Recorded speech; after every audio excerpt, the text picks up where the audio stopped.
Hello दोस्तों, मेरा नाम है डेंजर स्टोरी और मैं लाया हूँ आपके लिए हमेशा की तरह बेहद डरावनी कहानी जिसे सुनते ही बाबू आपके रोंगटे खड़े हो जाएंगे। वीडियो को शुरू करने से पहले एक छोटी सी रिक्वेस्ट है, अगर हमारे चैनल पर नए आए हो तो हमारे चैनल को सब्सक्राइब करें और हमारी वीडियो पर लाइक, कमेंट और शेयर करें। तो आइए चलते हैं वीडियो की तरफ।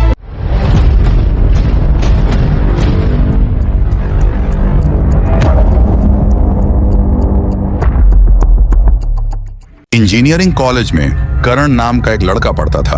वह कंप्यूटर सॉफ्टवेयर की शिक्षा ग्रहण कर रहा था, लेकिन उसे कंप्यूटर से संबंधित भाषाओं को समझने में परेशानी होती थी, जिसकी वजह से वह अपनी कक्षा में सबसे कमजोर विद्यार्थी कहलाता था।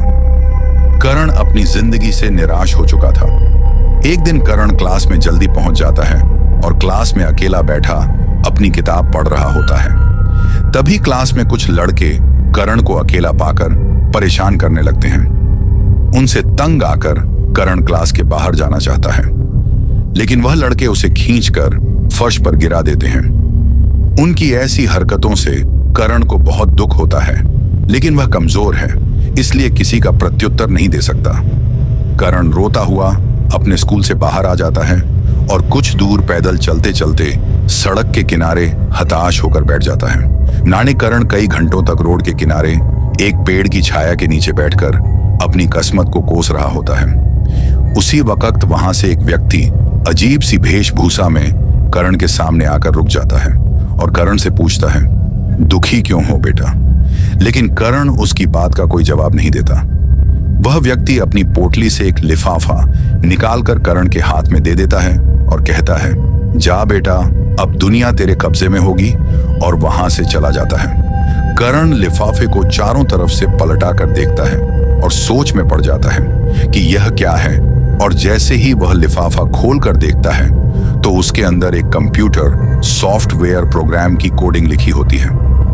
करण कंप्यूटर सॉफ्टवेयर से संबंधित शिक्षा ग्रहण कर रहा था, इसलिए उसे समझ में आ जाता है कि यह एक सॉफ्टवेयर प्रोग्राम है।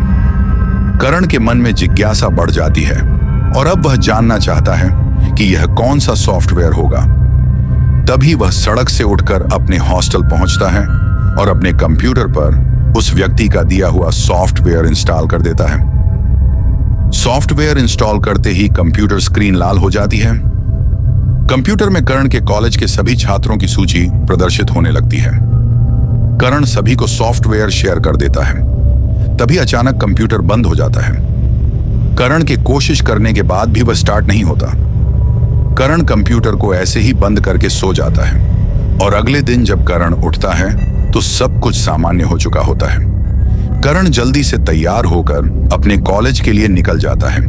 जैसे ही करण अपनी क्लास में प्रवेश करता है तो कुछ लड़के उसे घूरने लगते हैं। करण उन्हें नजरअंदाज करके अपनी जगह पर बैठ जाता है और अपना लैपटॉप खोलकर पढ़ाई करने लगता है। लेकिन कुछ देर बाद करण दोबारा पलटकर देखता है और तब भी वह लड़के उसे घूर रहे होते हैं। करण हिम्मत दिखाकर उन लड़कों से कहता है, घूर क्यों रहे हो, तुम लोग भी अपनी पढ़ाई करो। लेकिन करण की बात का उन पर कोई असर नहीं होता और वह लगातार करण को घूरते ही रहते हैं। करण अपनी कंप्यूटर स्क्रीन पर देखता है तो उसे उन्हीं लड़कों के नाम दिखाई देते हैं जो उसे घूर रहे होते हैं और उनके नाम के सामने डिजिटल इंस्ट्रक्शन दिए होते हैं। और जैसे ही करण कंप्यूटर ऑप्शन एक्टिवेट करता है, वह सारे लड़के करण के कंट्रोल में आ जाते हैं। लेकिन करण इन बातों से अनजान होता है। उसे नहीं पता चलता कि वह वेब ट्रैप सॉफ्टवेयर को इंस्टॉल कर चुका था, जिसकी वजह से वह किसी भी व्यक्ति को मानसिक तौर पर अपने सॉफ्टवेयर में कैद कर सकता था और वह अपनी मर्जी से किसी को भी सिग्नल देकर चला सकता था। करण अपने कंप्यूटर में जैसे ही लड़कों को बैठने का इंस्ट्रक्शन देता है तो वह सब बैठ जाते हैं। करण को यह देखकर ताज्जुब होता है, लेकिन उसे अब एहसास होने लगता है कि जरूर इस सॉफ्टवेयर में कोई शक्ति है और वह मन ही मन खुश होने लगता है। करण जल्दी से अपना लैपटॉप बंद करके अपने हॉस्टल चला जाता है। करण अब अपनी बेइज्जती का बदला लेना चाहता था।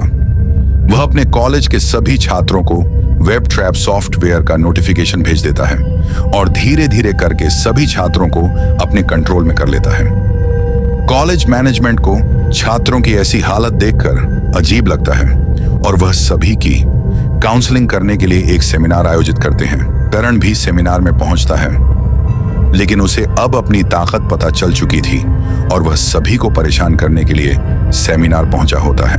करण अपना लैपटॉप खोलकर सॉफ्टवेयर एक्टिव देता है और एक एक करके सभी छात्रों को अजीब अजीब इंस्ट्रक्शन देने लगता है, जिसकी वजह से सेमिनार का माहौल खराब हो जाता है और सभी छात्र एक दूसरे से लड़ने लग जाते हैं। करण को यह सब देखकर बहुत मजा आ रहा होता है। अब धीरे धीरे करण का दिमाग शैतानी होता जाता है और अब वह आपराधिक गतिविधियों को अंजाम देने का मन बना लेता है। करण के स्वभाव में परिवर्तन आने की वजह से सॉफ्टवेयर में भी बदलाव आ जाते हैं। अचानक कंप्यूटर स्क्रीन पर ऑप्शन दिखाई देता है शेल्फ एक्टिवेशन, और करण इस ऑप्शन को एक्टिव कर देता है और अगले ही क्षण करण स्क्रीन के सामने बेसुध होकर बैठ जाता है और बिना कोई प्रतिक्रिया दिए कंप्यूटर स्क्रीन को देखता रहता है। 2 दिनों तक करण के कमरे से कोई हलचल नहीं होती तो हॉस्टल के कुछ छात्र करण के कमरे का दरवाजा तोड़ देते हैं और जैसे ही अंदर जाकर देखते हैं तो करण कंप्यूटर स्क्रीन के सामने अपनी कुर्सी पर बैठा हुआ दिखाई देता और जैसे ही वह उसे स्पर्श करते हैं तो वह गिर जाता है। सभी उसे उठाकर दोबारा कुर्सी में बैठाने का प्रयास करते हैं, लेकिन वह मर चुका होता है। दरअसल 2 दिनों से वह बिना कुछ खाए पिए लगातार एक ही स्थिति में बैठे रहने की वजह से रक्त प्रवाह रुक चुका था और इस वजह से उसकी मौत हो जाती है और करण के साथ सॉफ्टवेयर का रहस्य भी दफन हो जाता है।